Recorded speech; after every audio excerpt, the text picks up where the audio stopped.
Gets attitude along the line is about.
Ready. All right, I'd like to call the meeting to order. Can we have a roll call, please? Yes, Commissioner Abelman. Present. Commissioner Light. Present. Commissioner Kilroy. Here. Commissioner Callahan. Here. Commissioner Bauer. Here. Commissioner Carlson. Here. And Chair Krazan. Here. Nice. I almost fooled you there. We do have a quorum. Everyone's here. If everyone could rise to salute the flag. Tom, could you lead us? Absolutely. Ready, begin. I pledge allegiance to the flag of the United States of America and to the republic for which it stands, one nation, under God, indivisible, with liberty and justice for all. You may be seated. Item D, approve the order of agenda. Are there any objections to the order? I move we approve the order of the agenda as written. Second or third. I'll approve. Aye. Aye. The order of agenda is approved. Blue item folders, are there any? Yes, we had 3 items. We had something for public participation on non-agenda items relating to the Portofino boat slips that are supposed to be reserved for a nonprofit entity to perform a sailing club. We had a PowerPoint from the Army Corps of Engineers, and that's for item L1. That was the PowerPoint that City Council saw last Tuesday. And then we received a document from our illustrious Commissioner Carlson that we added as well. Great. Do we need Move to? to receive and file all the blue folder items. Second. I'll approve. Aye. Aye. The blue folder items are accepted. On to the consent calendar, approval of the posting for the Harbor Commission meeting of December 11th and approval of the meeting minutes from December 13th. Did I say December? November 13th, 2023. Is there a motion to approve both of those items? Motion to approve the consent calendar. Second. All in favor? Aye. Aye. We have to ask the public if there's anything on the consent calendar that they'd like to Just talk. if there's any comments on any item on the consent calendar. Thank you. Is there anyone from the public that has comments on the consent calendar, item F? Anybody online, Daniel? David? Anybody on Zoom land? No? Okay, hearing none. Sorry, there are no having- comments on Zoom. Having approved and seconded and everyone voting aye, the consent calendar is approved. There are no excluded consent calendar items.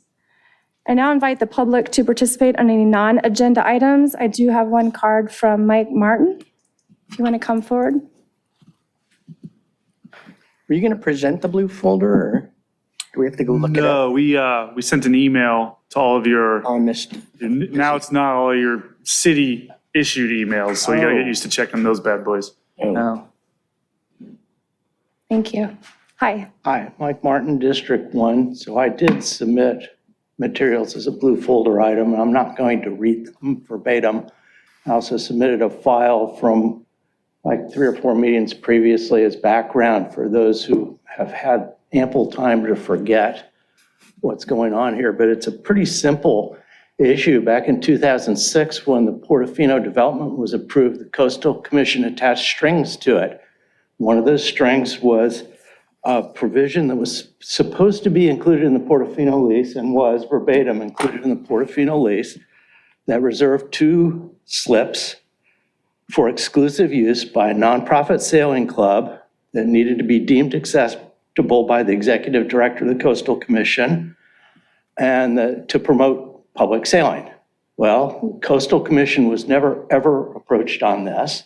The city did not assign the slips to a sailing club. It assigned the slips to itself, which is sort of exploiting a conflict of interest rather than holding community services at arm's length. And Waterfront and Economic Development, to my knowledge, to this day has not enforced that provision of the lease as written in plain, simple English.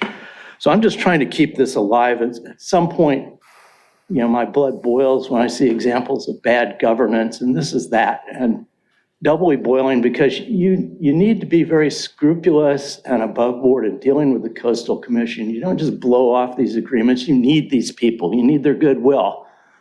And it's been said that the true test of character is what you do when you think no one's looking. This is what the city staff has done when they think no one's looking. They just blow off Coastal Commission agreements, and then when it's pointed out, they drag their feet on and on and on. So initially, I went to Rec and Parks and Community Services on this, but I finally caught on. This is a Portofino lease. This is a harbor. This is how you manage the harbor. This is how you manage your relationship with the Coastal Commission. And it just does not pass the sniff test.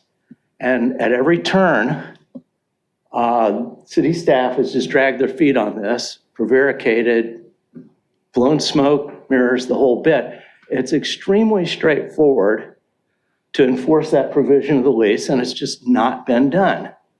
And when it went to city council, city staff was directed to go find a damn sailing club and enforce the lease. And city staff to this day has not done that. So if you want an example of bureaucratic foot dragging, you're looking at it. If you want an immediate example, this came up in September, and this commission, you passed a motion, you said, bring it back. The next month, you were told that it was going to be November or by December for sure. This is December, it's not on the agenda. It's foot dragging. And what makes it especially infuriating is the city is not in any way using those two slips. They're just sitting there. So we've had four summer sailing seasons where we've had these little dinghies sitting in those slips unused. You got all the people in the neighboring slips looking at that and thinking, what is wrong with this city? Are they just plain stupid or what? That's a valuable asset. It could be used to promote public recreational sailing. It's as coastal dependent as you can get. It's visitor serving. And it's in line, and the Coastal Commission put the provision in for a reason. I don't see how anybody benefits by blowing that off, and I see a lot of downside. So I'm pissed, and the bottom line is foot dragging isn't gonna work. Persistence, it's like rock, paper, scissors. Persistence beats foot dragging, okay? And by the way, facts beat BS. So even though I don't have much personally at stake here, it infuriates me. And so I'm just going to keep pounding away at this. It's stupid, and I have not heard anything that excuses it or that explains why this doesn't just flat out violate common sense. Thank you. Thank Yeah, you, Mr. so Martin. much. Would you like me to chime in? Yes, please. We were not supposed to talk. I can't, if you have questions, I can answer them, but we can't take action tonight on anything that was said on non-agenda. But I can provide a little bit of clarity. It's very true. We have two slips at the Portofino Inn that the Coastal Commission has deemed as needing to be set aside for a nonprofit entity to operate a sailing lesson type club for anybody to use. Our community services department, which is our Parks and Rec department essentially, is tasked with getting that contract done. They have put out an RFP. They've gotten responses to that RFP. They're contracting with the finalists now to get that agreement done. It has taken a long time. I spoke with the community services director today because I saw the blue folder item happening today. They have 3 positions that they're looking to fill at this current time. All 3 of those positions would take turns kind of overseeing this program, and they want to get those filled before they finalize the contract with this finalist. They've been seeking to fill these positions for the past 3 months now, but they do expect those positions to be filled in about a month and a half, which will then essentially greenlight the contract to appear before City Council, and we will be in compliance with what the Coastal Commission wants. It has taken a long time, to his point, but that's the update that I have for you tonight. So, To clarify, an RFP for a nonprofit to run those 2 slips? Operate a sailing club out of those 2 slips. Okay. Right. But that's been awarded, correct? It just hasn't, the contract It's hasn't been. finalized. correct. They've selected their the person to do it, but it hasn't been finalized through a formalized agreement approved by city council just yet. So can we figure that by the end of February, our March meeting, issue will be taken care of, finished, wrapped up? Based on the update that I got today, yes. Okay, so we'll be open for the 2024 summer sailing season? Correct. Okay. And do you have any history as to why it's taken so long? Why these slips have, I mean, if it's part of the lease, it seems like it at some point. Why it's taking so long, that's all the information I That's have. what you Yeah. got, yeah. Yeah. Okay. It just seems it is a valuable resource, and 4 years is a really long time. Right. Okay, Thank you. mental note for March. Do we have any other folks from the public on item H? Mark? Good evening, Commissioner, staff. Mark Hansen, King Harbor Yacht Club. I just want to give a quick report on a very successful annual holiday parade this last Saturday. As is not uncommon, some of the harbor commissioners were working very hard at that event. Jim Light helped me greet and get seated all the volunteers. Roger Carlson brought his new boat down and served as a hospitality boat. And last year, Vicki Callahan and her husband were our commentators. So thank you very much for the support from the Harbor Commission. We had over 20 boats going the whole length of the harbor, but this year we also had about a dozen boats decorated on the Yacht Club docks. I've never seen it completely filled like that, so that really added to the festivities, and it was fun for our VIPs to go visit it. Our official theme was "It's a Wonderful Life," which was pretty broad, easy to decorate, but our real theme this year was honoring our storm first responders. As you guys so well know, we got hit pretty hard with those last storms. And fire and police and public works were all great about protecting and then restoring the harbor after that damage. And we really wanted to try to focus on public works. We see our harbor and fire guys quite a bit, but public works are kind of unsung heroes, right? They don't get a lot of chance to thank them. And oh my gosh, Mike Klein did a fantastic job. I had offered that, just send me the email addresses, I'll send them invitations. But no, he did the hard work. He talked to them all individually. He shows up with a half a dozen public works guys and their families. It was fantastic. We gave them all glittery VIP wristbands, so they got a barbecue there, and then that let all the hospitality boats know when they saw the bands that, those public works VIPs we're supposed to take together. Let's top off their drinks and give them another appetizer. And then we had a special area, the best viewing area in the club against the south wall, looking right down the parade. We had that all blocked off for them next to the commentators. So we really rolled out the red carpet for public works, and I hope they had a great time. This year the event was co-hosted between King Harbor Yacht Club and Port Royal Yacht Club. They were great. They helped financially support the event. They put a boat in the parade and two at the hospitality dock. So it was just great to have the Port Royal guys working so closely with us. The event was also supported by the King Harbor Association and Portofino Inn, and sponsored by Chevron. Portofino sounded like they were having a ball with the event. They sent me an email that says, well, we got about 7 or 8 individual parties to set up, and then we're going to set up a little pop-up area by the barbecue. So tell your people to come down and hang out there. So they really had fun with it, and of course had their boat out there going around in circles. So a very successful event. Thanks for the support of Harbor Commission over the decades. Thanks, guys. Thank you. Thank you. Thanks, Mark. Is anyone else from the public for item H? Or online? Nothing online. Okay. The next item is ex parte communication, but we do not have any public hearings today. Item J. Item K, no items continued from previous agendas. So we move on to item L1, discussion and possible action of a report from the U.S. Army Corps of Engineers regarding their 2023 condition assessment of the King Harbor breakwater. Yeah, thank you. I'll do a brief introduction here. This is a presentation that the U.S. Army Corps made to City Council this past Tuesday. They had 4 representatives come to kind of walk council through their assessment and what was needed in terms of repairs for this coming summer. We weren't fortunate enough to get all 4 of them back. That would have been a big ask, but we were very fortunate enough to get Jim Fields to come back. He's not prepared to do a formal presentation for you tonight, so I'll try to summarize what happened on Tuesday, but he is available for questions if you have any. But essentially, they assess this wall every year like they do almost everything in their inventory. This has been a project that's been coming along for quite some time. Our own public works staff has been working with the Army Corps for the past 8 years to try to get this project going. To the Army Corps' credit, they've approached the President of the United States each and every year, but there's limited budget and there's a lot of inventory that they keep up. And it wasn't until this last fiscal year that $10 million was actually awarded to proceed with the project.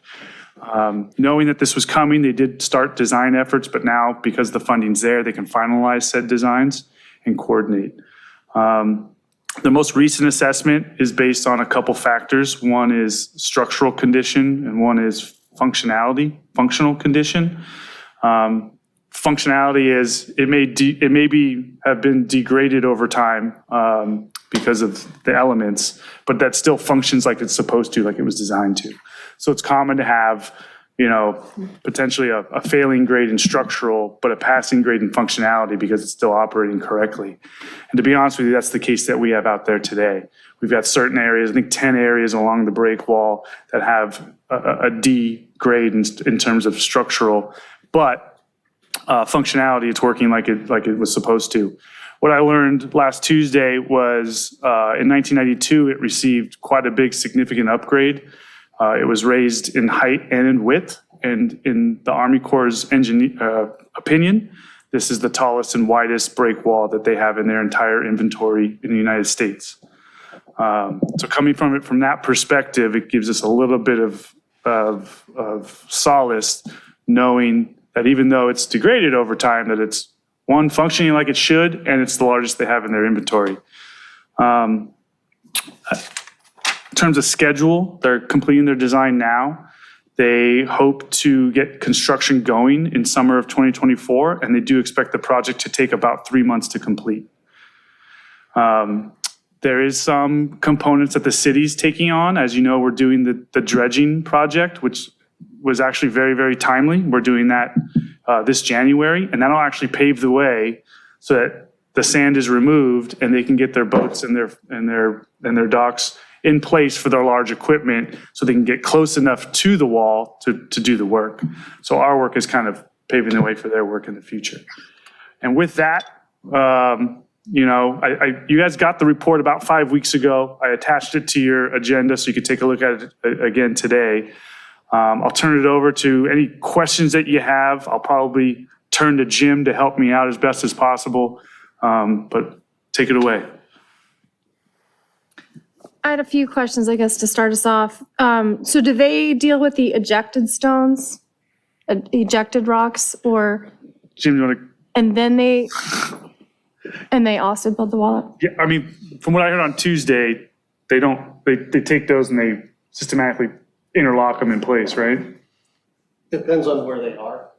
If they're in the way of the barge to get into the structure, then they'll have to move them.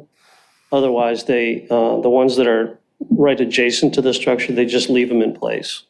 They become a part of the base and they just help with the foundation of the structure. There's obviously rocks on the outside that have rolled off on the seaward side that they do not touch at all. Right. Yeah, I guess I was meaning in the harbor, not the ones that are just rolled to the bottom, but maybe some distance away. There are some that have been displaced significant distance away, and when they're doing the dredging, if they can pick them up and set them down at the base of the structure, they'll reutilize them if possible. Okay, but the Army Corps won't deal with any other ejected ones in the harbor that the dredging doesn't?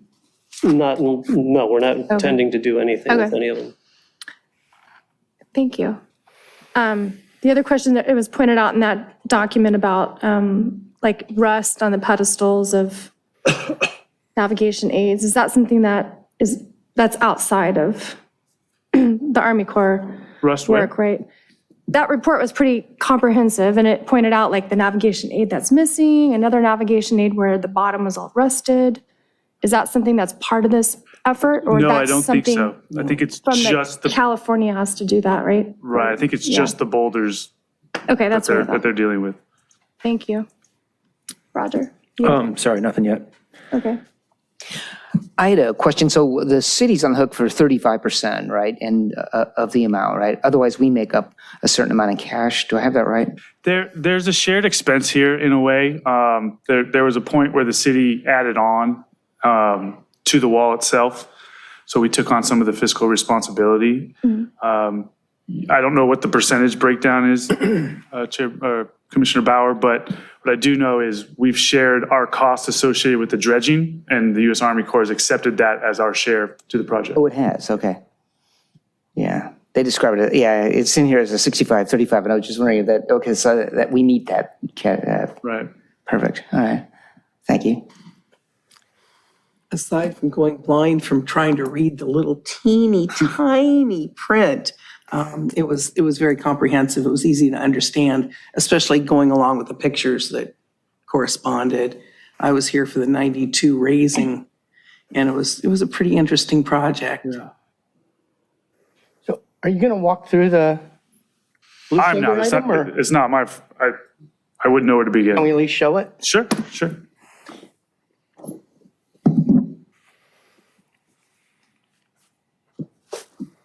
I would have a question as how well are we situated as far as the climate change studies, the sea level rise, and then have those things, been put together essentially? Because there's studies showing we have a pretty good guess of somewhat of a guess of how much sea level is going to rise and how the wall's going to behave as the waters continue to rise. All right. So I've got it up and running. I'm not sure what slide you want me to go to, but I'd be happy to. So first, There's the this first one. one was on, they're on numbers, operational condition assessment. What are the asterisks after the Fs and Ds?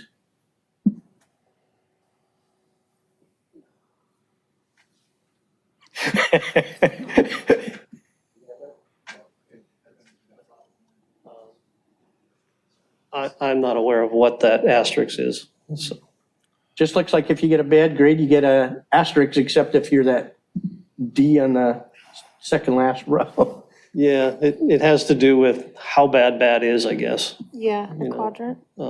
They cut off that part of the table in the presentation. Okay, can we go to 2020, the next one? Sure. So what do the station numbers mean? Is that feet, yards, or, It is feet, so it's 16 feet? 1,600. 1,600? Those are the hundreds. So it's hundreds of feet, starting where?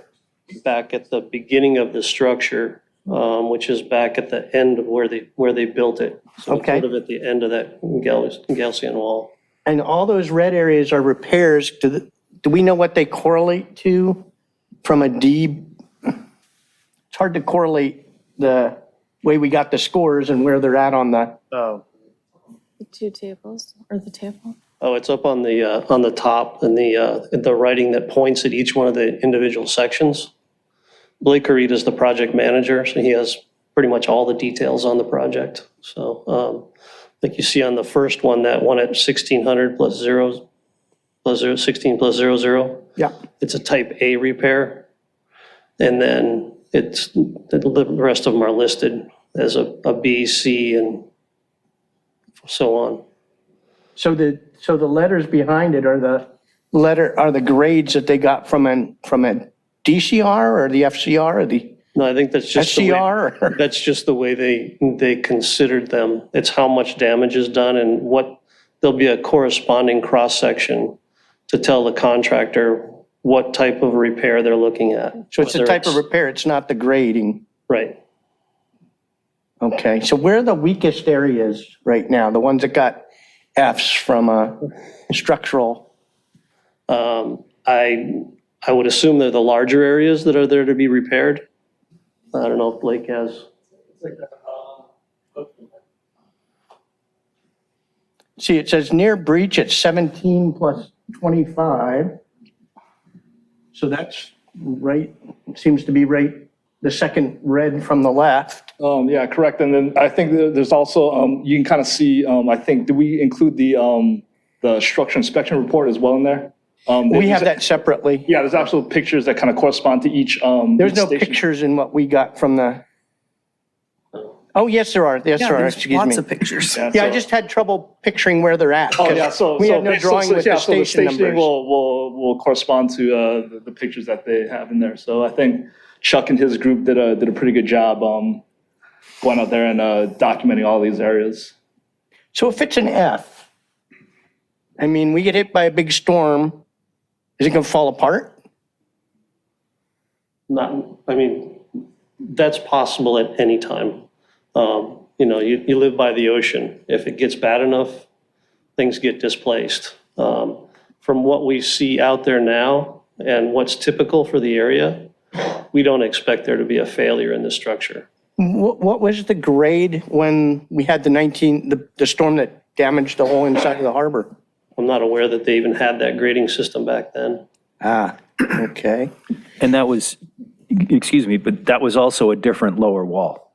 Well, I know, I understand. I just wanted to know, I'm looking at structural, and if it says it's an F, where they're not interlocked Yeah, and they're fair. ready to Yeah. just crumble, we get a big storm like 88, I don't think the height so much matters as, what's the structural integrity down there, because it just gets smashed. There's a lot of mass out there still.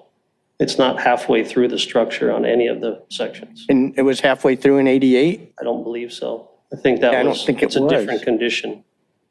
so if we get hit with that's a pretty critical location there, mole A is right inside, and it focuses right onto mole B. That's not gonna be a problem? I can't predict the weather.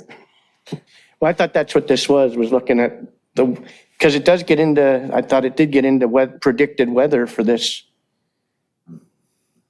winter. What I took out of last Tuesday was there was always the caveat of a 100-year storm. They can't predict the future, but they were confident that this structure being degraded off the 1992 level, that the integrity would be good for your everyday storm that we typically experience. Anything that we saw last year would be fine. Okay. But they can't predict the future. There's always the caveat of like, well, anything could happen though, right? And there's some pretty big, obviously we had our parking lot blown up for King Harbor. Right, So even though it wasn't an 88 storm, it did a lot of damage. right. And that could happen again. I mean, So you think from your assessment, any storm like we got last year, even if it wipes out the whole parking lot, it's not going to breach and cause more damage? The problem with the parking lot and the problems with the structures are two totally different items I understand, but they're both happen in big wave events. for different reasons, though. Okay, and that big one out at between 29 and 30, is that a bad one? Is that an Repair. F, or what station is that? 29 and 30. I haven't been out there to look at them specifically, but Significant damage between stations 24 and 28. But it doesn't look like there's repairs for that whole section. right, in some places we won't repair even if there's a single rock missing or something like that. And a single rock would give it an F? No. So I'm a little confused, but.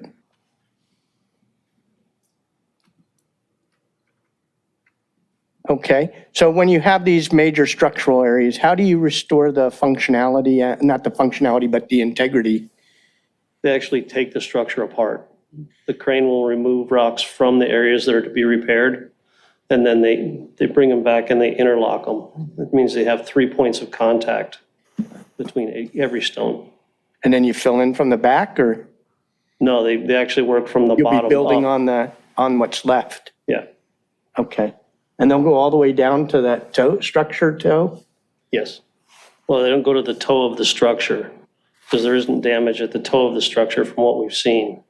It's mostly right at the water line. Okay. And how do you actually get out there to repair it? Do you roll over the top of the, No, the anticipation is that the contractor will bring a barge in from the inside. so you got to dredge first? That's the city's. Right, right. And by them clearing the way, it makes it sufficient so that the contractor can bring in a barge, and they bring in a crane, and then they bring in a rock barge, and then they place new stone out onto the structure.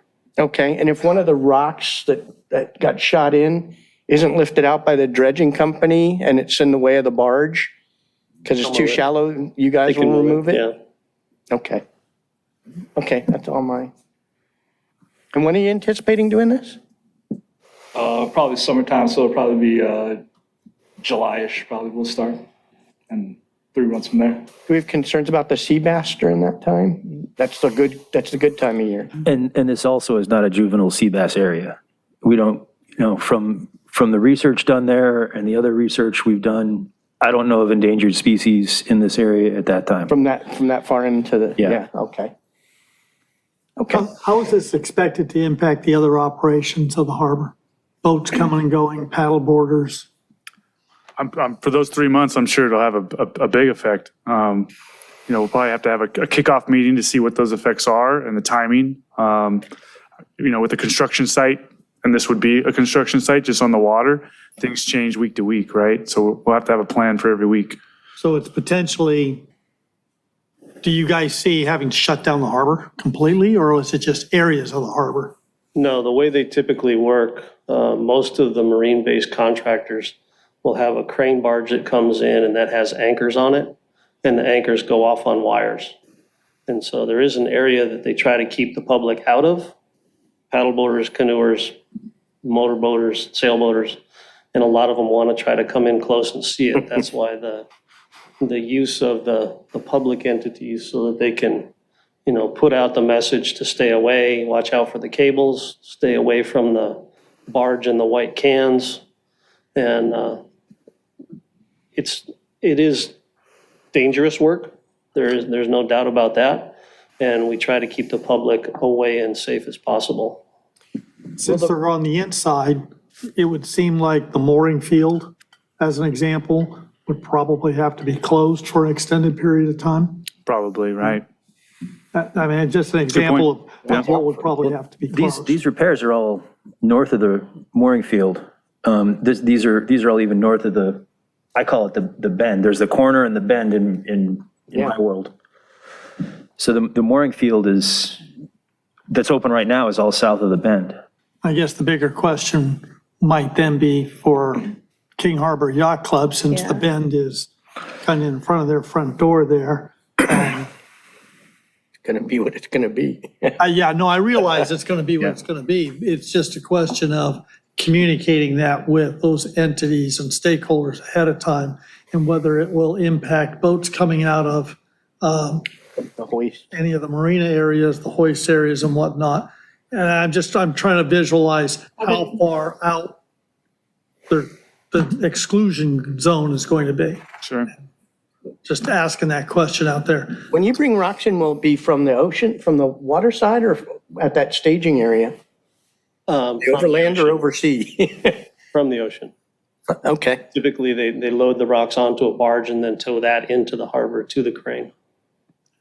Yeah, I can't imagine the So number of 2 barges. 18-wheelers it would have to take coming down 190th Street to, Well, Yacht Club Way is I'm not just the imagining the barge easiest to navigate. that we had for the pier repairs, like 2 of those, that we had for the storm repair.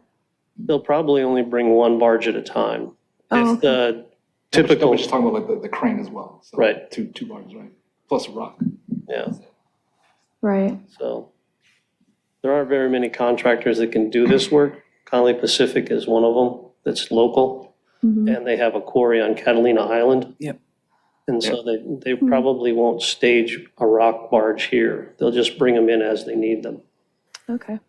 Have you let the contract yet? No. No. Greg, do we know when the dredging contract is? I think it's scheduled for January, right?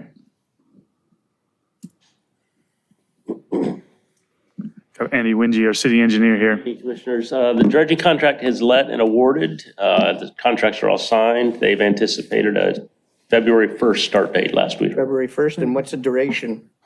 They have told us about 6 weeks, last I heard. So So there'll be months between when they're done and the Corps comes in. We expect if they start on time, yeah. Okay, thank you. Do we know do we know the impact and closure of the harbor for that operation? I mean, it's the probably gonna be dredging? similar, yeah. Yeah, we discussed that at our kickoff meeting, and there was no concern to the mooring field or any of those areas. They keep it all pretty tight up against the break wall. So they're not anticipating any kind of navigational impacts other than keeping the looky-loos who want to be close far enough away to be safe. Yeah. Are we making any notification to the community or boaters before dredging starts? We will do that as part of our regular course of business. They'll notify the community. Of course, we're making you aware now. We've made the council aware. We'll continue to shoot out messages through the channels that the waterfront has. Thanks. Will this go to the Coast Guard so that they can put out a bulletin? I believe they are required to notify the Coast Guard, yeah, in their contract. Because we're a safe harbor, yeah. Let the outriggers know too, because I know beginning of March is when all the new folks show up who If it goes anything to know plan, we anything will yet. notify everybody and they won't listen to us. And then they'll call us and say, hey, there's people out there. Yeah, we know. Told you that. That's the plan. That's how it'll go. Thanks, Andy. thank And we you. are dumping The south tailings. of Sapphire outside. Jetty or Topaz Jetty. We are Nothing in the harbor. 100% out there. Yay. Good answer. Well, it's the answer that was decided. If I could ask, we have the memorandum from the 20th of September. There's a few questions about it. I'm not really sure who wants to answer these, but it references it as a routine annual inspection. Do we actually inspect that breakwater annually? They do, yeah. They do. And then it talked about a more, what's the word? Comprehensive structure condition and inspection. When does that happen? About every 10 years. Okay, and where are we on that, the 10th year or? We did one back in 2016, Okay. so probably about halfway right here, so. So if some of these are Fs, and this is done every year, then can we know what they were last year? Were they also Fs, or can we see that there's some sort of annual degradation? They do produce a report, and that can be provided, a report each year. And at what point, you mentioned earlier that the Fs are, in your opinion, structurally sound, and if a storm were to come in, again, in your opinion, it would survive the storm. How can an F get worse then? Just over time. So what letter then would be given to a point that was an F and is now worse than an F? If an F is okay and will survive at least enough time for us to fix it. There's two grades that are given out, one for the structural component, which is the F or the D that we're referring to. I think the functionality grade would then be degraded to an F because it's no longer functioning either, and it's really dangerous, right? It would probably also be a larger area. Right. It'll just start We just get a new harbor entrance. larger. Yeah, in our own kind of, anecdotal, inexpert viewing, it seems like it's been degrading slowly and then degraded a lot last January 6th.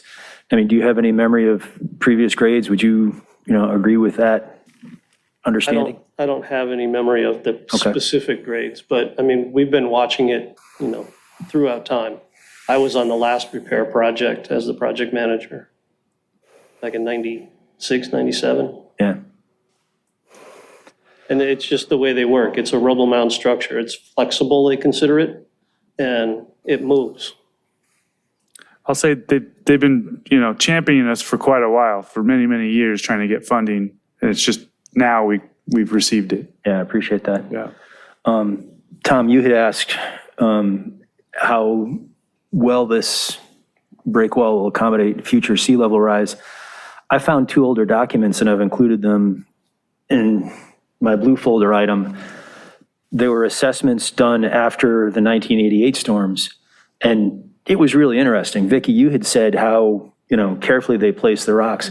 It goes into the study they did and all the different cross profiles they did, the Army Corps did, 20 or 30 years ago after those 1980 storms. And they actually built a model of the break wall and the surrounding water, about the size of this dais, if I'm not mistaken.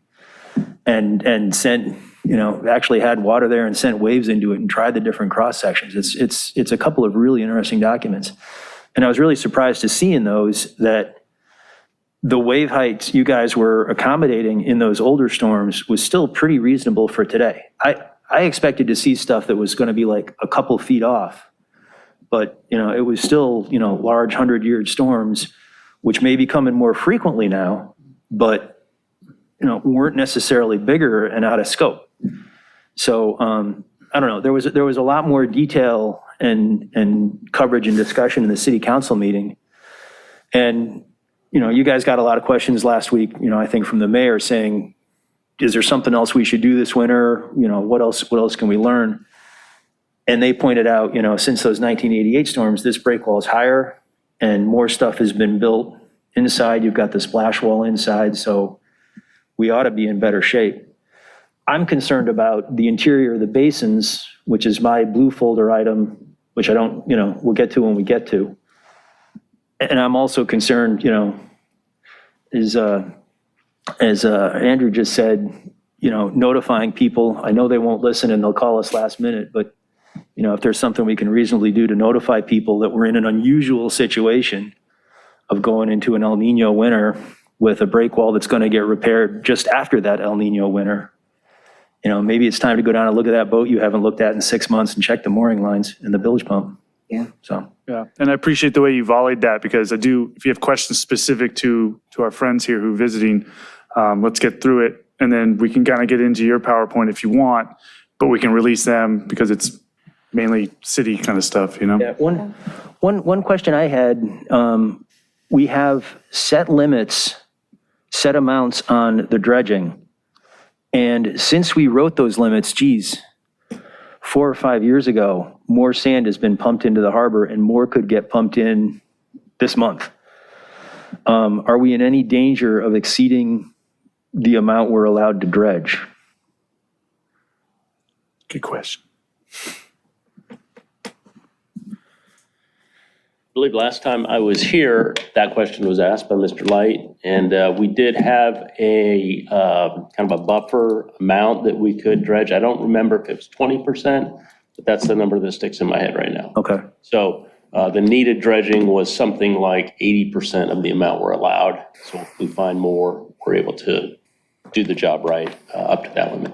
Great. Okay. Thanks. I just had one other question. I think it goes back to the chair's question. The same memo talked about navigation aid is missing from head section while the pedestal and base remain intact. The structure has been authorized for construction funding for repairs and work is anticipated to occur in spring of 2024.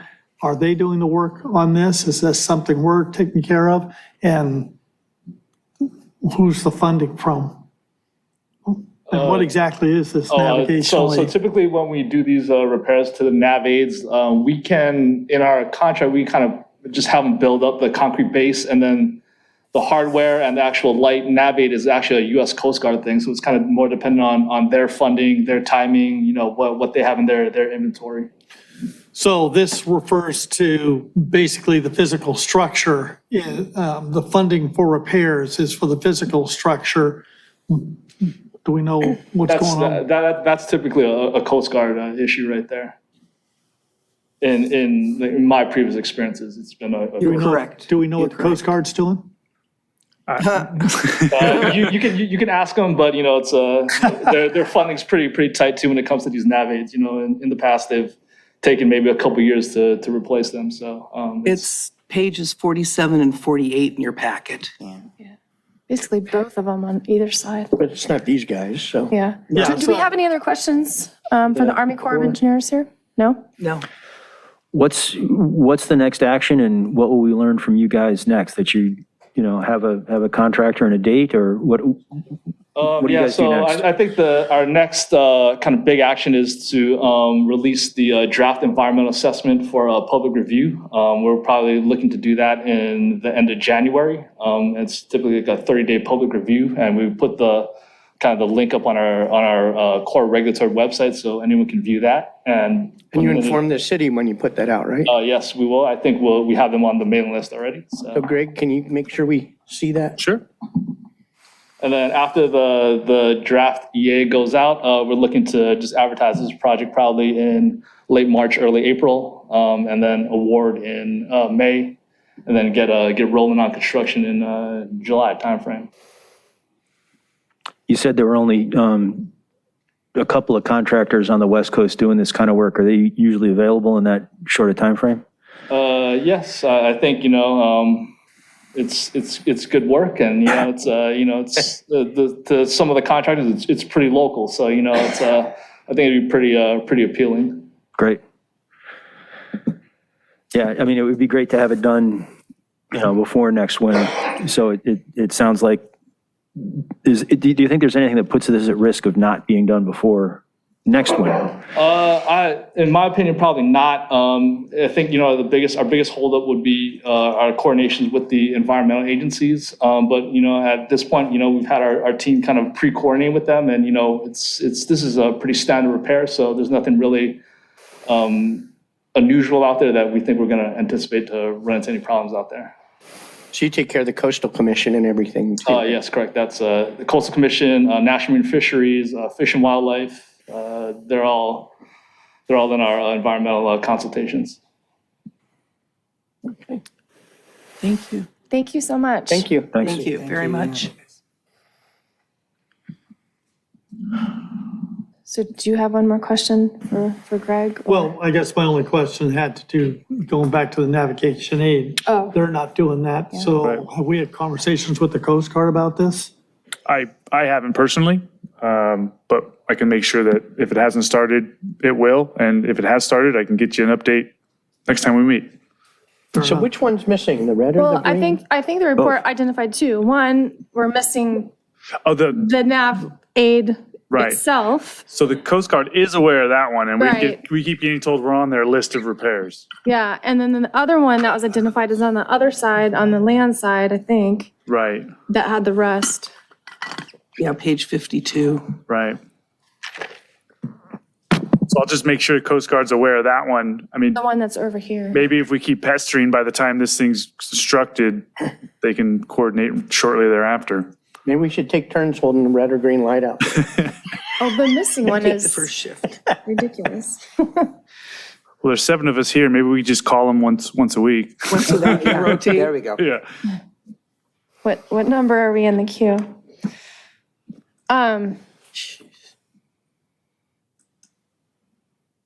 Yeah, I think it'll just be key, given the timing, to let various stakeholders know about the dredging, kind of that back. I mean, if it's 2 barges, well, that's for the dredging. I think the beauty of the dredging happening first is that, we're going to be able to kind of circle the wagons, if you will, in terms of coordinating with everybody. And while we have them there, Yeah. we can be like, hey, in a few more months, this is happening. Be ready for another meeting like this. Yeah, It's like word before the word, and then I think that July, if they do start in July, that'll be pretty impactful in that club and Yes. the little boats, the little Summer months are 9-year-olds Busy. that are So- zinging around over there. And then also probably, I think, a public outreach of the goodness of what we're doing, because the negative side that would be viewed as, well, we can't have these harbor right. concerts or whatever. That makes complete No sense, more yeah. sandbar. Get people to understand what we're doing, why we're doing it, why it's a Right. benefit. The sandbar's on Yelp, and it has 2 reviews. That's a great place to hang out. 2 different reviews? Different reviews. 4 stars. Too much glass. So I was going to the public outreach thing. I think, we saw when we had the spill in the harbor, the communication's pretty bad. I mean, your general boater's not going to hear about it. Right. So maybe it's a different agenda item, but I think we had to push for some way that harbor-wide issues and events like these, where things are going to be closed or, navigation's going to be limited and stuff like that, we ought to have a standard way of getting it out so people know there's a common place to look and it will always be there. Even if there's nothing there, you can look there and say nothing's happening. Right. And that there's different means, like, for something as big as these, maybe a press release to get the newspapers to cover it. One of the front things on the sliding page of the front of the Easy city reader. website, and then maybe a special site that just lists them with dates so you can plan for the future. Right. And notices to all the marinas, that kind of stuff, or Harbor Patrol puts them up on the gangways for the Right. different. I was thinking physical notices as well, at gangways, at the yacht clubs, at the, everywhere and anywhere. Because you're right, the common boater is just going to probably walk by and notice more than anything. So, in the bathrooms. Yeah, in the bathroom. I think, a newspaper article, the goodness of the City Corps of Engineers coming in and doing all this work for us and. Right. Well, yeah, something kind of like NOTAMs for airmen. I mean, I know there's Coast Guard ones, but we ought to have a city one where people know that they can go and see Yes. things that are going to restrict navigation, even for like beach life, restricted in the turn basin during beach life. We don't have anything like that. So this was kind of discussed at the city council meeting last week, and the answer was the South Bay Alert System. And I spoke up. It hasn't worked well for me for I the heard last you. year or two. I heard you. I spent some time on it, over the last couple days trying to sort it out. One way to make it work is just to text alert SB to a certain number, and then now you're on the text email list, and that works well. I used to use the app, and I used to have a fancier system, so back in the Nixle days, it's not Nixle anymore, it's something else. I used to have it set up with, an account and an app and stuff, and so it knew where I was, and I was getting the alerts from work and home and where I was traveling to, and I was overdoing it, and that whole account system broke down. But if you just use the simple text message system, you get them. So since I fixed it, my wife gets them and I don't. Now I'm getting them again. So it seemed from the city council meeting last night and discussions from our harbor master that's the system we're really relying on and leaning on. It would be nice, when we get the new webpage, that there really is a dedicated webpage for the harbor with, events, and we have moorings and a gas dock. There's a lot of services we have in the harbor today that you just have to know about, like the gas dock. So should we agendize that, Greg, or what? Agendize the public outreach portion, Yeah, discussion of how we can, or, yes, you can do that. Or you could do a subcommittee and we can consult with the subcommittee before any public outreach and kind of gear up how we want to unleash the public outreach. However you guys want to go about doing it. you guys want to form a subcommittee? So. Well, I mean, when this similar topic of websites and communication came up last year before, it was, yes, we're going to make a website, we're going to, it's going to be better. Right. Well, personally, So I'm not really sure. This is more public outreach for a specific project, though, is what I'm hearing. Yeah. The website's just general. Okay, so you just mean like a subcommittee makes a list of, Yeah, I mean, we could get When together how? and discuss how we go about this, what website we update, how we portray this on social media, right? Do we go to the Sure. Daily Breeze? We can just kind of have a think tank and launch it. well, and what's the process? Who's responsible party to make sure? Ultimately, it's our engineering division, right? And in partnership with the U.S. Army. No, I'm talking about in general. Who's responsible for saying this is something we got to put on our website? I mean, that's what we can discuss in the Oh. subcommittee. I mean, that's just, right. I mean, Because if you just disaggregate the responsibility, no one is responsible. Yeah, we talked about a marketing director of some kind, that would. Well, I don't want to confuse marketing with, this is like a navigation, for boaters. If you're going out in the harbor, these are the things, going on right now. Yeah. Limited navigation on the west side within 100 feet of the break wall, or, stay clear of the turn basin because of beach life, or we just had a spill and here's where it spread to, that kind of thing, versus there's a sale at JCPenney's or. Right. That's my airplane I reference. think So, the subcommittee would be good. well, we need a motion. Well, before we do that, I don't know how to do this without being out of order, but that's kind of the presentation I sent you, which sort of has an action at the end that we should send something out about this. So, should we go to that presentation, or Sure. how do we do this? You want to walk us through it? Yeah, so last week, with the chair's permission, last week sitting here for the city council meeting, there was a lot of good information there. Information that this project's gonna happen. Our harbor master, our fire chief, said if a liveaboard loses his or her boat and needs a place to live, we, the fire department, already have a program where if your house burns down and you need a place to live, we can accommodate you. So we can use that to help out a liveaboard. That's good information. But, again, as Andrew said, you can get it out a lot of different ways. Getting it out through a city council meeting probably isn't the best way. And one thing I was really thinking is there was a long discussion between the mayor and these guys from the Army Corps about what should we do this winter? Is there anything else we can do? And, Band-Aid fixes on something like this are tough. And I've thought about it for the last week or so, and I thought kind of the best thing we can do is try to get the word out a little bit better. And then as I thought about it more, I became kind of genuinely worried about the back basins, especially going down to my boat and seeing the condition of the docks. So, in this presentation, we have repairs to the break wall scheduled for 2024.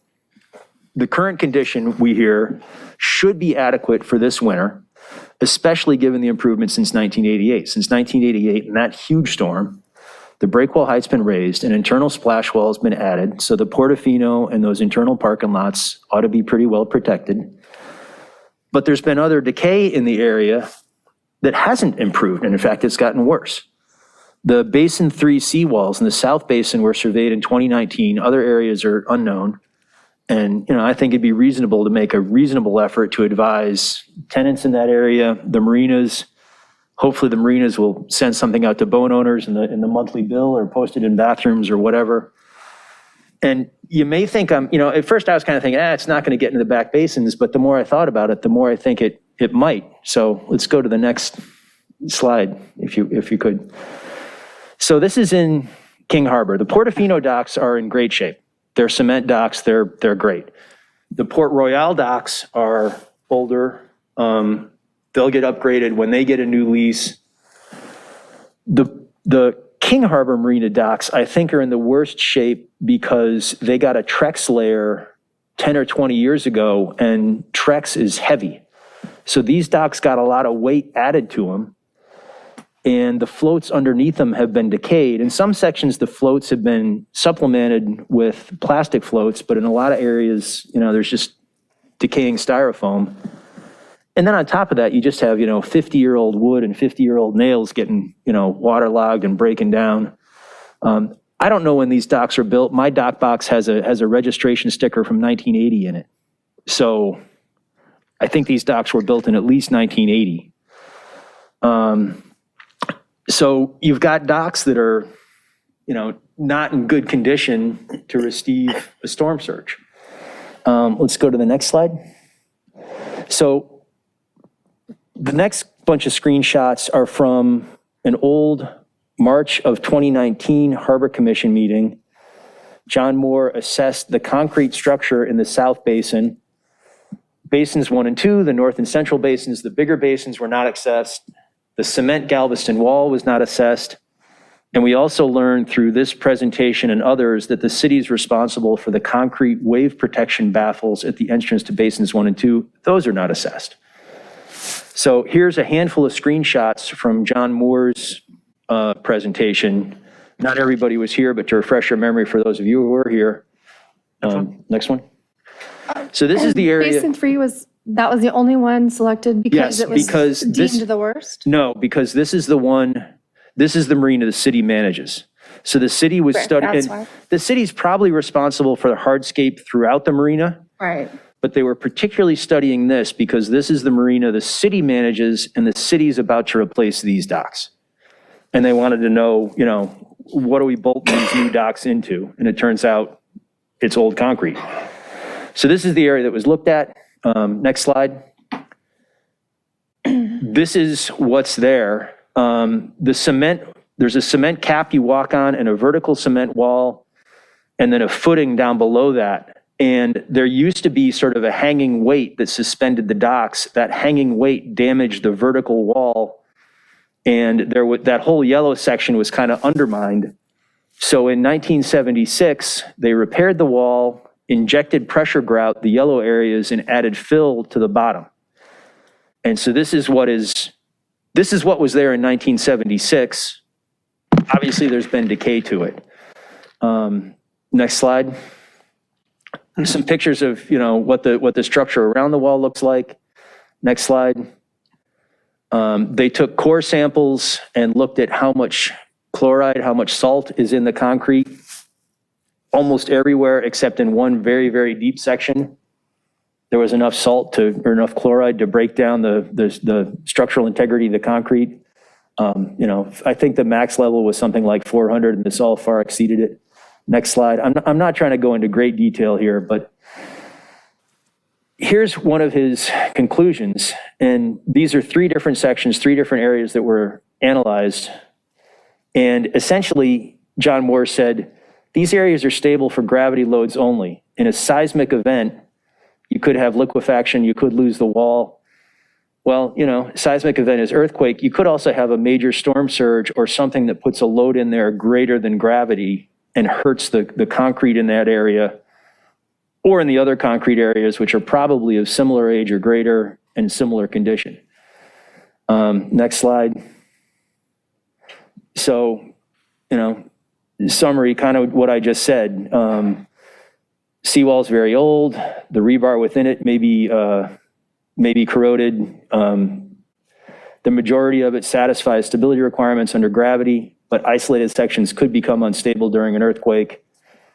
I'm reading into it, I'm extrapolating, and I'm worried about, a swell or a storm surge coming in. So on top of the docks being old, potentially weak, our seawalls could be potentially old and weak. So, Merry Christmas. Next slide. All right, so do we really need to worry about these basins way back behind the secondary walls, way back in the interior of the harbor? Well, if you get the wrong swell at the wrong wave height from the wrong direction on the wrong day, you might. Next slide. These are 2 pictures of Ventura Harbor on January 6th. They got a hell of a surge way back in those keys in the upper area of the harbor. This wasn't at the mouth of the harbor. This was pretty deep in the harbor that they had this big surge come, ripping through and tear things up and push boats around. So, it happened there on the wrong day with stuff going on in the wrong direction, and hopefully it doesn't happen to us. Next slide. It does happen to us. I regularly see storm surge. This is at the mouth of Basin A at that baffle. So if you look at the left-hand picture, kind of shows you the whole harbor to orient you. The right-hand picture shows you the baffle and where the channel buoy normally is. Next slide. These are 2 pictures I took on a storm in January of 2017. This wasn't a huge storm. This was kind of a typical, breakwall topper, don't go out on the breakwall unless you want to die, kind of the average winter storm we get. I don't even think that the Yacht Club Way was closed. It was a pretty normal day. And there was a profound amount of water coming out of Basin A. You can see the current there. You can see kind of a whirlpool on the side of the baffle. You can see how much the buoy is getting pushed around. I have a link to a video on top of this, and I'll tell you, I don't know where this water's coming from. I think it's coming through the breakwall. I think the storms are coming out of the northwest and going under Yacht Club Way. You can see it surge and then go back. Yeah. So we already have a lot of water getting into at least Basin A. And I remember Jason May talking about getting a little bit of a surge in Basin B during the tsunami event we had. So it can happen to us. Next slide. So, what do? We can't really put a Band-Aid on all this stuff, but let's try to do a little bit of outreach. Let's try to reach out to boaters directly. Maybe we can convince the marinas to contact the boaters, put something in the bills. and summarize what we know. Encourage people to use South Bay alerts. I think that's the best thing we have right now. Advise all the tenants, even the tenants on land along International Boardwalk, if there's a storm coming, maybe you don't put your, fragile stuff on the concrete floor that day. There's a lot of boats that I don't think have been seen in 6 months or longer. We should try to tell boat owners to come down and look at them. If there's some way we can, walk around with the harbor patrol or the marinas to do that, that would be good. And then anything else we know, for example, I don't know, and I feel like I should. If I saw a boat sinking or a dock breaking away and it was after 5 p.m. and the marine office was closed, do I call 911? Do I call a non-emergency number? I'd like to know, who has a pump? How do I get a pump down there? If I just wait for the office to open up at 9 o'clock on Monday, or if I try to jump into it myself, you can get hurt with this stuff. So we should just, summarize what we know and do our best to live it out there. And Andrew's right. There's going to be people who don't listen, of course, but we got to try. Yeah. We know more than they do at this point. Longer term, bigger items, it'd be nice to identify liveaboards. Jason May had talked about, trying to figure out where all the liveaboards were. It'd be nice if we could reactivate the dock captain program. That's more up to the marinas than to us. It'd be nice if the harbor patrol of the marinas could walk the docks and assess the docks and boats. Maybe red tag them before this winter. And if that red tag is still there in March, maybe you start, trying to contact that boat owner and finding an empty slip because there's a long waiting list for slips. So that's, maybe this is emotion, but I think we should at least make, I agree with the long-term better outreach, but I think we should at least make a one-page sheet and get it out there as best we can. Almost like a response for this coming storm, El Nino storm. What can we do now? For this coming winter. Right. We're facing an unusual risk. Right. We may have an El Nino winter and we have an unusually weak breakwell. So. Greg, what responsibility do the marina leaseholders have as stewards of that, for any part of this? Yeah, I mean, they essentially, we have master leases with them and we allow them to sublessee to all the slip renters, right? Communication between sublessee and master leaseholders, totally between them. But at the same time, we're the city and we can step in where we need to. So we can ask for help and have these master leaseholders communicate with these slip owners, but we can also communicate above and beyond that as well. I think everything that Roger said is applicable here. We can do all of these things personally. Yeah. Theoretically, though, are there parts of their lease that, require them to? No. I mean, there's nothing that says you Look shall out communicate, To look out for, troubled areas or anything Not really. like that? Not really. Yeah, thanks for preparing this. Yeah. Thanks. Totally agree with everything you're putting out in this proposal here. So just to add to this, if you go back to where you had the overview of the whole, at least basins 1 and 2. That might be more to the right. I think it was the map that showed the baffles. Oh, did I pass it? Yeah. It was where you, There? No, one more. that's Ventura. There. Yeah, so what you said is right, and I guess what Division Chief May, I can't reach it here, but going into Basin 2, which is the middle one, those edge boats on the north side, a little bit in one finger, those actually got wrenched away. The whole docks started getting wrenched away. And the boats were tied to them, but the docks were pulling away. And that was during the tsunami. And what happened is you fill up those areas, with water, and then the water has to get out, and it's more than it's used to, and it's constricted at the edges, so that's when you get higher velocity, and that's what causes the damage. It doesn't look like much, it only comes up a couple inches, but when it's rushing out, it's a lot of mass, and it pulls hard. And there's a big whirlpool at the entrance of the harbor too, so.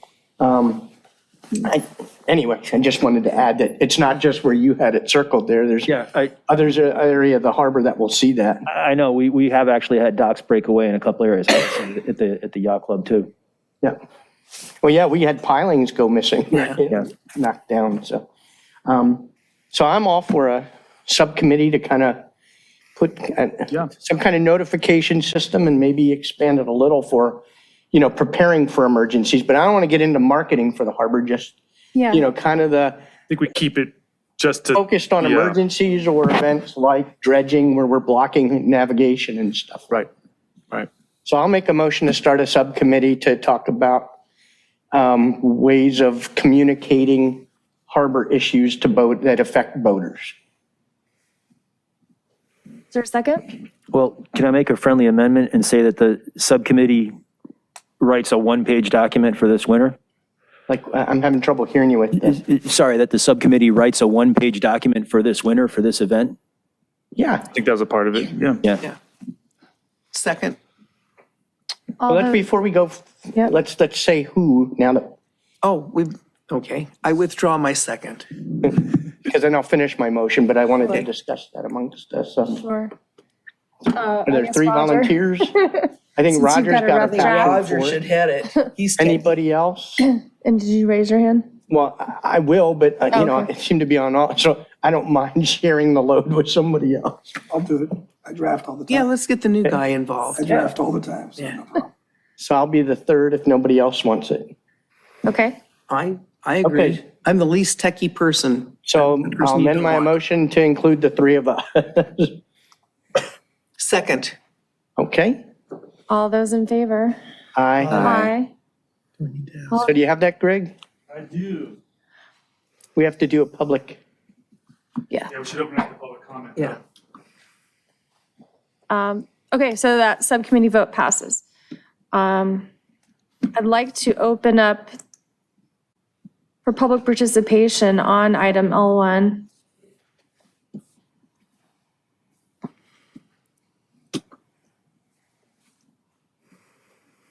Mark Hanson, King Harbor voter. First I'll comment on this specific communication thing. I will tell you, we used to, the same system that alerts you to the city council meetings coming up, that same system, you could sign up to get harbor alerts, okay? And it just stopped working many years ago. I don't know why or how, but it just kind of vanished. We also had a project underway to create a harbor website. And that one also just vanished. So there's nothing new under the sun. Anyway, back to the breakwater itself. Obviously, boaters are really happy to hear that we're doing the dredging and working on the breakwater. At the Army Corps inspection in June, I had the pleasure of hosting them all to coffee and donuts down at the club. And then when they finished up, Mayor Brand and I hosted them to lunch at the club. So we got a lot of time to chat with them. I'd say the biggest thing that came out of all of our chatting was when the mayor asked them, hey, who's responsible from the cement Galveston wall back? And they blurted out that the city was. And I can tell you that myself, as a decades-long guy, I didn't know that. Mike Aker, the president of King Harbor Marina, didn't know it, and certainly the mayor didn't know it. His job out dropped, because that's a bunch of expense and responsibility, obviously. That subject came up at last Tuesday's city council meeting. The city manager said, well, yeah, we should piggyback our part with their part. Well, that was pretty easy to say, but I think a whole lot harder to do. I can imagine that project being millions of dollars also. Where are we going to find more millions of dollars in about 9 months, when that one starts? The related subject to Commissioner Bauer's point is the sea level rise. We've been being told for years that we're going to have to raise everything in the harbor 4 or 5 feet. When you think about Mole A, there's a little humor in there. It says, well, if we just brought some dirt in and raised the parking lot up 4 feet, that'd be a little pointless, because now the 8-foot wall would only be 4 feet tall and the waves would be hitting you in the forehead. Okay, so that really means realistically, if you're going to fix that at some point, I guess you've got to knock down that whole cement wall, build that whole breakwater up 4 feet, and then put a whole new cement wall. We're talking millions and millions of dollars.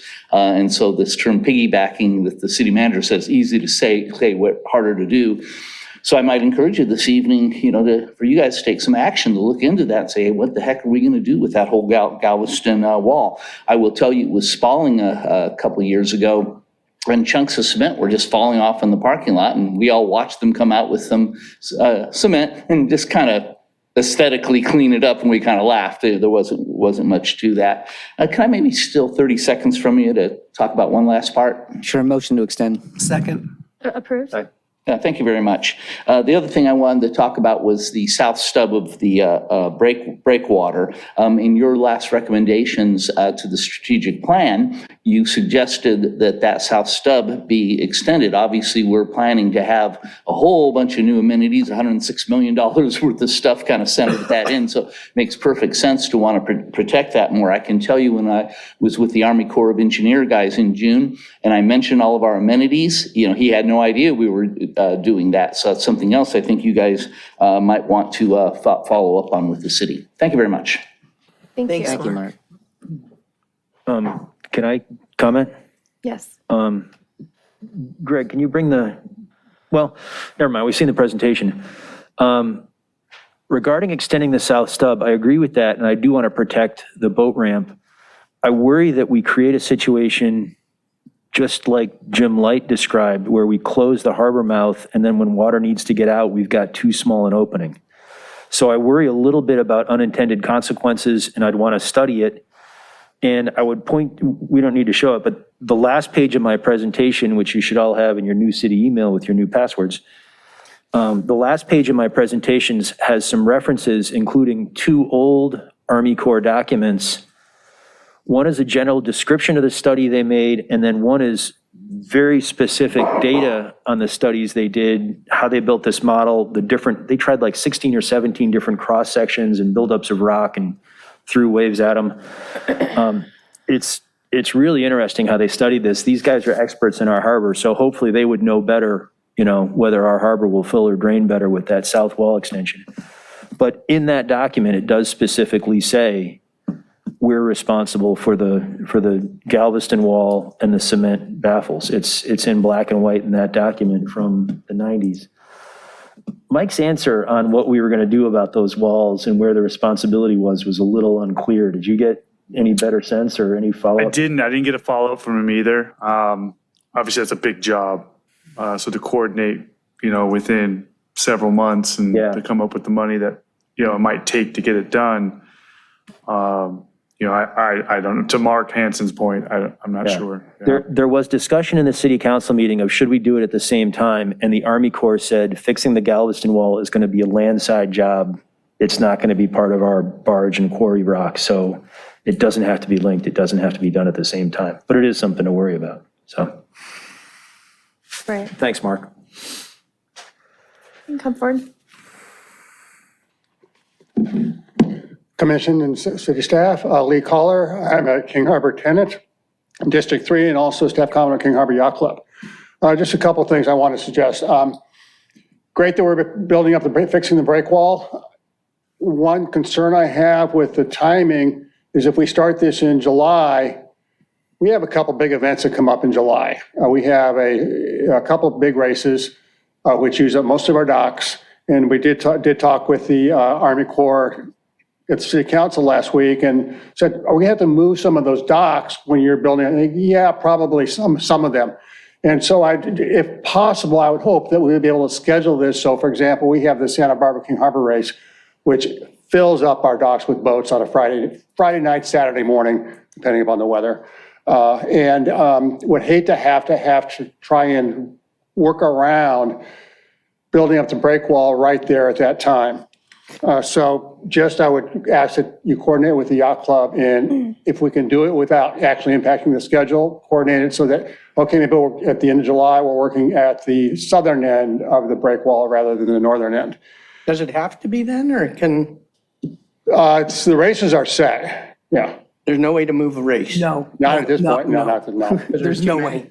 That's There's too many. 100 Like a boats. regional thing, right? Yeah, especially like a race like Santa Barbara King Harbor, that's coordinated between 2 yacht clubs. So it's not just a simple time. It's all, we'll do the race next weekend, so. Well, Yeah. I'm talking like now. Oh. You got almost It's already, 8 they're already months, well six planned months. underway, yes. All right, yeah, a couple other things I want to mention. You mentioned the condition of the docks inside the harbors. One other thing, Commissioner Carlson mentioned the entrance to Basin 1 there. I'm on L Dock in Basin 1, which, if you're not familiar with the area, is, you know where the Chevron docks are? That's the next dock inside. And in the storms last year, we saw quite a bit of surge. In fact, on the very inside slip, we actually had a cleat get pulled out of the dock. Now, if you know those docks, you know that they're practically just mush. But still then there was enough pressure to actually pull a cleat out of the dock with the surge it was going through, and that's getting around that baffle right there. That's all I have, so thank you. I appreciate the work you're doing. Thanks, Lee. Is there anyone online or that has a comment on L1? Nothing anyone else online or here? on Zoom. Okay.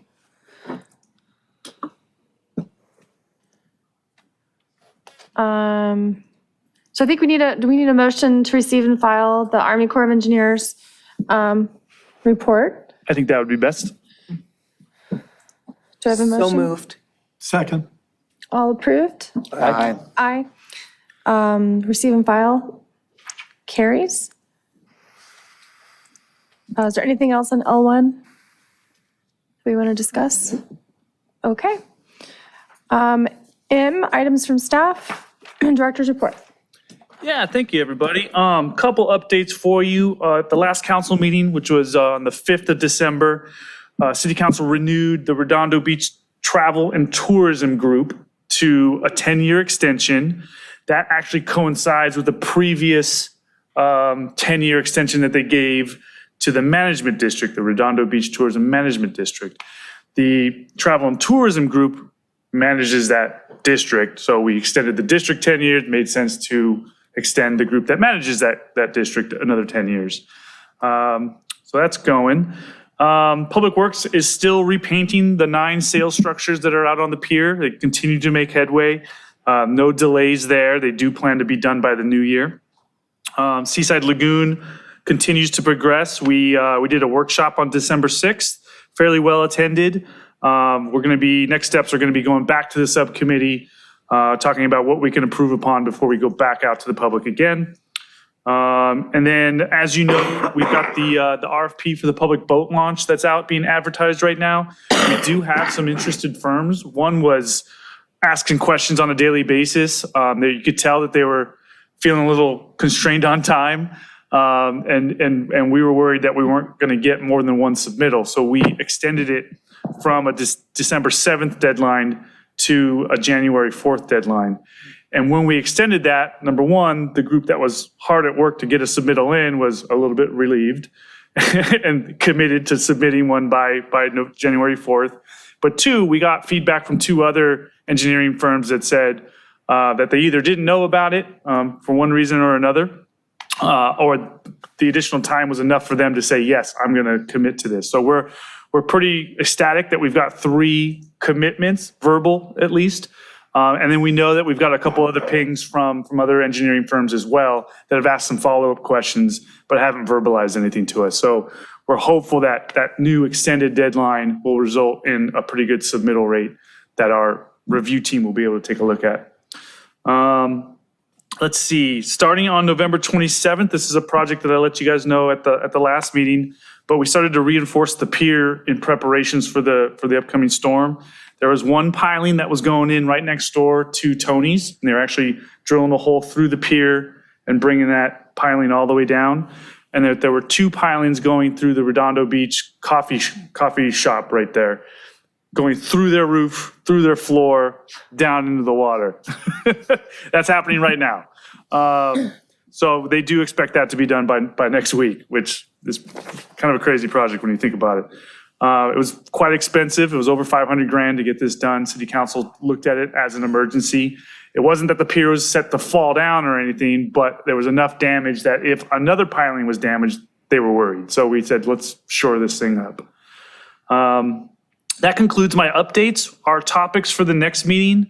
Our next meeting is scheduled for January 8th. I don't have anything primed up for you guys for that meeting. It's not that we're not busy. It's just timing wise, we don't have anything for your review or approval. So if we did meet, it would just be us coming down here and I would do a director's report like I'm doing right now, a couple updates. But let me know if you don't plan to attend. And if so, if we don't have a quorum, we can just cancel the meeting tonight.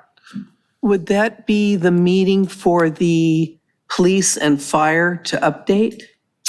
It could be, Wouldn't but that be if that's the only thing, Yeah. we could push something like Okay. that fairly easy, so.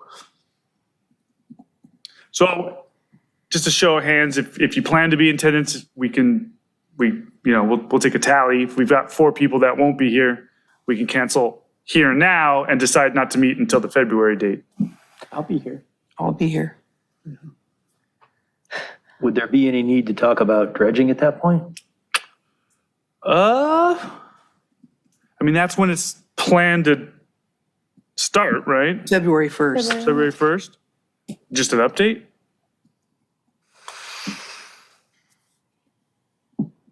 I mean, otherwise we don't meet again until the dredging's, 2 weeks in. Till after the Underway. dredging starts. Would anything change that you guys would need an update before work started? Is it too early to cancel this meeting tonight? Yes. The way the municipal code is written, you can only cancel a meeting for lack of quorum, not for lack of business. Okay.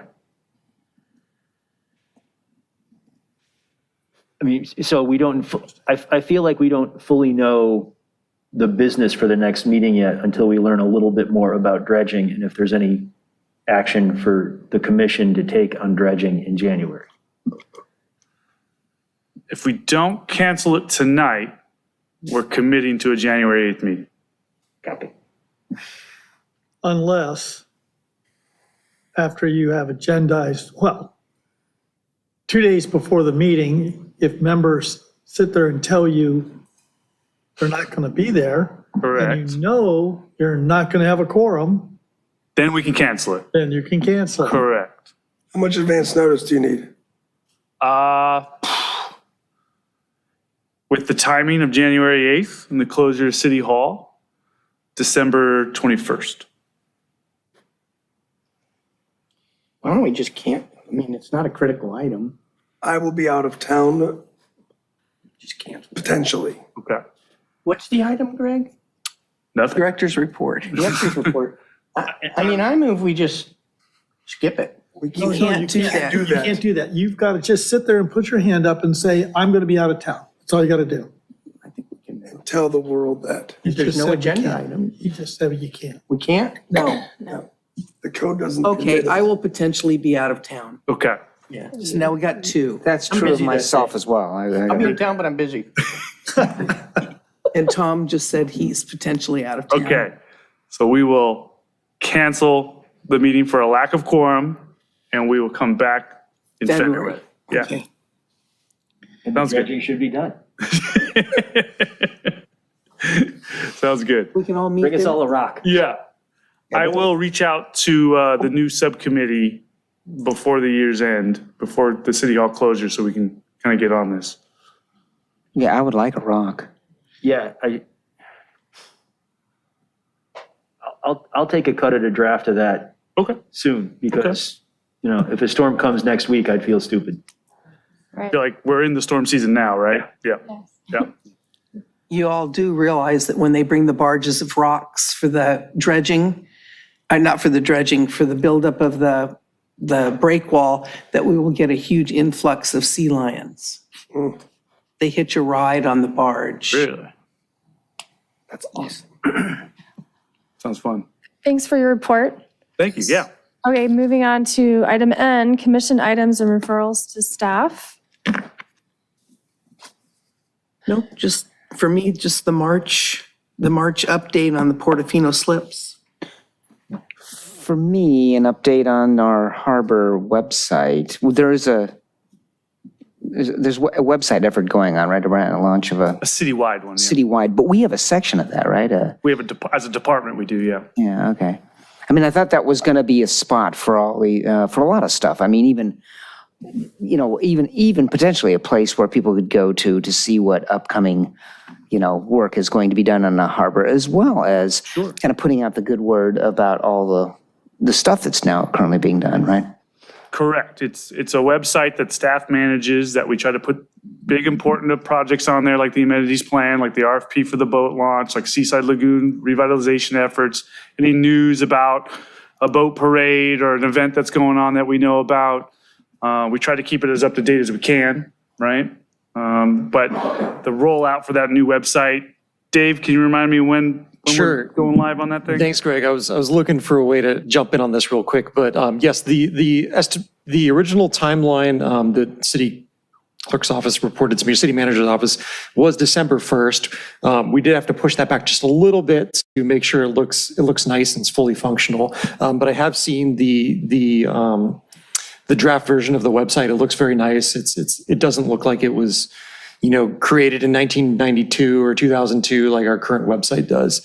But speaking to the point of communications on our department website, we do have a section where we have a little news feed, and there's certain events that we do post there and updates. We try and keep it as high level as possible. But an example of something that we would post there would be, when the sports fishing pier, when the demolition of that was taking place, Public Works and Engineering reported to us a little flyer to advise boaters to stay out of the area during that time. And we did post that on our news feed for the waterfront website at that time to advise, boaters of that, as well as our normal communications to, King Harbor Yacht Club and some of the other groups as well, to advise them of that. So we do occasionally post those higher level communications on things that are going on in the harbor. Obviously, we can't post everything there because that would be a full-time job in itself because there's so much stuff happening in the harbor. But yeah, those certain pertinent items, we do post them as much as possible when we can. All right, thank you. Thank you. Of course. Can you remind us when that pump out station's getting redone in the parking lot? We had a kickoff meeting, I want to say over a month ago. I thought it was underway already. Yeah. It is. It's Right. full of cones. Full cones. Yeah, that's all I saw. It's a long project, though. I want to say Oh. it's about a year. Wow. It's a big one. Millions of dollars. So You're talking about the sewer lift station. right, Yeah, that's a big project. it's a big project, multi-million dollars. A whole waterfront's relying on it. It's one of those ones that's not a popular project, but really, really important. And just like to the point before, we have ongoing meetings with our Public Works Department. Construction template and footprint changes based on what they're doing, what phase they're in. So there's ongoing kind of mitigation in terms of access and how people can get around it. And it's going to morph as it progresses. Thank you. Anything down here? Happy Hanukkah, fifth night. Yes. So, Tomorrow night's the Happy Hanukkah. Hanukkah lighting Celebrating. out front. Yeah. No, they've got the menorah out there. It's already lit Yes. up, but sure. They'll do another, They'll do the They'll make it official official lighting lighting. tomorrow night. Jim? Yes, Father. So we had a Seaside Lagoon workshop meeting last week. Any actions, follow-ups from it? What's the next step? Yeah, there? I mean, the community chimed in. We got some feedback. I think the next steps are to get back together with the subcommittee first, go over some of the lessons learned, how we want to volley this for future public outreach, and then invite our stakeholders, mainly Alan Sanford, who operates the Beach Life and the 2 restaurants that are over there, and his partner Jeff Jones, just to make sure what we're thinking coincides with their operations as well, them being so close and operating within the lagoon itself. And then this would happen before any next farmer's market, any potential commission meetings. We do plan to take this not only to the Harbor Commission, but to the Parks and Rec Division, because they're the ones that operate the lagoon itself on a day in and day out basis, and then ultimately the City Council. But we still have a long way. Yeah, so another internal working group round, another public round, and then around through the commissions and Around council. through the commissions, which are also public, right? Right. Thanks. Yep. Anything else? So a couple things. So yeah, I was at the event, my assessment of the meeting. I thought there was some unobtainium that the people were asking for that we could have prepped them not to re-input again. But that's spilled milk, so I think it's important to move forward. I think the one thing that came out that is important is it seemed like multiple of the groups didn't care so much about the style that we picked. It's more about what amenities are in or out and where are they positioned and how, how are they accessed and stuff like that. But I think there was some confusion, like the one pedestrian option for, I don't know if any of you have even seen it. It's public, right? I mean, it was public. It's all public record, yeah. There's a recording of it too. if For the anybody wants to go. promenade, there was a pedestrian option, which meant you separated the vehicle traffic that was dropping off the kayak from the people walking on the promenade in that area, and they never crossed. And some people thought it meant pedestrians only. So, there were some confusing things in there that I think we need to fix before we go to the next public thing. And, but I think we have enough data to move forward, and I'm looking forward to that. I did have a question. Is there any kind of rough schedule for this, when we're going to see a sea bass grow out facility? We're close to a contract with Clark McNulty to get the work done. Clark McNulty and Craig Stanton, who works for our property management group, and he kind of does the water side. He kind of helps manage and maintain the Basin 3 docks and gangways and all that. He's helping find a location. News is that our preferred location, right in Basin 3 right there, I guess that would be the north side of Basin 3, where the sailing club parks their sailing boats, is too shallow to accommodate something. They did an assessment, the lowest tide earlier this year, and revealed that it wasn't deep enough to accommodate. They've got a couple other options, one particular just across the way in one of the slips in Basin 3, just south, but also on the edge right there. So it's probably something that we need to bring back to discuss with you guys, because it wasn't an option that was discussed. A slip inside Basin 3? Well, Basin 3, I don't have a map in front of me, but well. Dave, do you want to highlight? So initially, we were looking right here, if you can see my cursor. Right. And potentially we are looking at over here as like an option B. Both of those, because of the angle of the riprap over there, doesn't work. They're thinking right here, kind of near the skate park, as an option. Now, that wasn't something that was even considered by this commission. So I would want to bring it back so that you guys could take a look at it and hear from Clark specifically. Okay. This is new news. Wasn't something that I was anticipating. I thought we were just moving forward with our chosen option. But we will be bringing it back. I thought it's shoaling right outside that area. That goes away in January. Field trip. Yeah. Yeah, it might be getting that subcommittee back together and going to look at it. That might be the quicker thing to do. Yep. Field trip. Yeah. Okay. Is there any movement on funding for the is there outreach going on for the education center, or,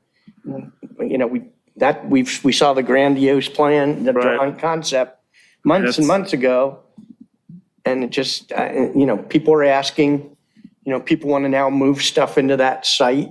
It's, they're already, some of the public is already saying that's never going to happen. We might as well just do something else with it. Is anything going on there? Well, the amenities plan has essentially zoned it to the waterfront education facility, so not much can go in its place. Council's considering what to do with the Joe's Crab Shack building as we speak because of the short-term situation over there, because we want to turn it into an educational facility. The status and state of the building itself, it needs $500,000 to $700,000 in repairs just to get some other kind of restaurant in there. They're wondering what the vitality of that building itself is right now. There's holdover costs, operating costs, just, security, landscaping, there's stuff that we're losing every month. So they're considering what they're going to do with that. In terms of outreach for public funding, or not public funding, private funding, donations, what have you, I know the mayor and city manager have gone out to various groups and specific, well-off, wealthy individuals that may be willing to contribute, but no major headway as I've known, no commitments. Okay, thanks. Sambas, are we going to see, are they going to require a CUP change? Are we going to see that or? What's Sambas, going to happen? so Sambas doesn't need a CUP per se because it was operating as a restaurant with alcohol sales service. You're allowed, and it is non-conforming, it doesn't have an existing CUP. So you're right, and typically you would need a CUP. But it's that, in that situation, when it's already been operating, doesn't have a CUP, it's called legal non-conforming, which means it was operating before that rule took place. By the municipal code, as long as that storefront doesn't go dark for a year and a half, and a same style restaurant or same style use wants to go in there, they can just pick up that legal non-conforming status. So we won't see it. No. You have an anticipated opening date? In speaking with the operators, they have to open this month. Wow. Yeah. And that is because of LA County Health Code requirements.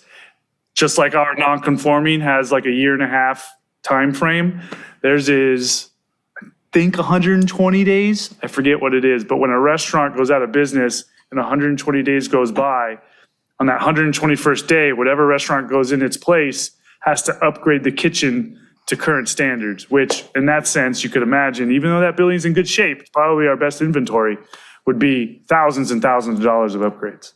Wow. But there's little ways to get around it. You can open for a day, right?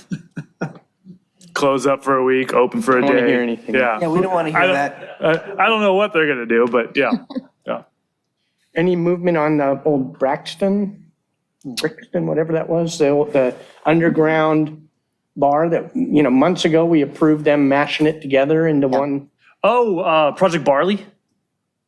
Talking about Project Barley, and they took over for King Harbor Brewing Company? No. Oh. Underneath Calmex. Under Calmex. Underneath the new Oh. Tex-Mex place? You know, I don't have an update. Let me look into that. Maybe I can email all of you guys, because in speaking with our master leaseholder, Robert Resnick, he was really excited about Calmex opening up. I think it was maybe last month. He had an update for me. I thought it was imminent. I thought they were weeks away, and it's been weeks, and they're still not open. So let me get an update for you. Okay, and then my next one's Che Ritz, whatever it is. Chez Ritz, they still have, Maison Ritz. based on Ritz, they still have predominantly an empty storefront. It's a 2-story building. There's an office complex above it, which was one of those legal non-conforming situations. Obviously, we don't want an office there. They're in master leasehold extension negotiation talks right now. What they are requiring to do, or they're asking, is a 20-year lease term so that they can get a new restaurant in. And they're proposing a major overhaul inside and out of that building, as well as the Redondo Beach coffee shop and that single-story building that's across the way from it, across the pier. It's going to be a major facelift over there, potentially an outdoor dining deck that they're looking into. But they need to get that negotiation done first, because they've got 3 or 4 restaurateurs that are interested, but they're only interested if there's that term associated with it. And they're only going for a 20-year extension? Yes. And my last one is, I got approached now by several boaters. Apparently, I didn't realize this, and I walk by it all the time, I just haven't been paying attention, is there's no longer any real dinghy dock in Basin 3. And I got complaints from 3 different people that, they would do a staycation, pick up a mooring, and then use that to get into land, and it's disappeared. And I think, that's pretty essential. If you're gonna have a mooring field, you need to have a dinghy dock somewhere, and I don't think you can count, you're not supposed to leave a dinghy at the little hand launch place. So it sounds like we have no place anymore, and that just, it's not right. I mean, we need to fix that. I don't know what the solution is, but. Yeah, I mean, I could work with Craig Stanton, who is kind of our property management on the water side of things over there, and see if there's a solution. We can report back. Yeah, if you could let me know so I can tell the boaters, but, they've bugged me now 3 times. And I just neglected to bring it up. I wanted to bring it up, and I don't think that's a tenable position it shouldn't be a tenable position long-term if we're Right. gonna have a mooring field. So. Right. So, okay, that's my last one. Thanks. Can you email me that when you? Sure. talk to him, so I can get back to the 3? Okay. Any Anything else? All right, I think we move to adjournment. Motion to adjourn? Second. All in favor? Aye. Happy holidays, everyone. Happy holidays. Yes, happy holidays. Indeed. Meeting adjourned. I did want to point out, we now have a new word, unobtainium. Unobtainium. That's,